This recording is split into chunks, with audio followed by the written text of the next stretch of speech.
Magandang umaga po sa inyong lahat. Ako po si Father J-Boy. Tayo na po at magkape at pandasal.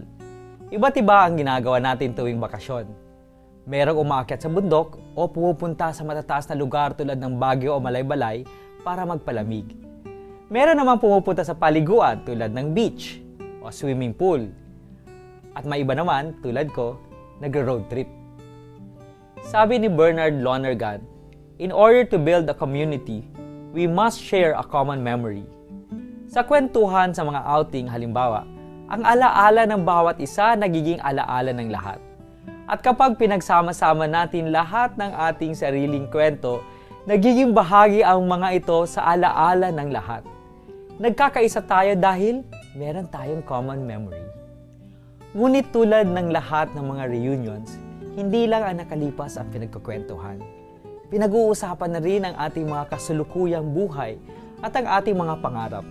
Dinadagdagan natin ang common memory. We share a common experience. Pahalagahan po natin ang mga bakasyong ito. Magandang umaga po.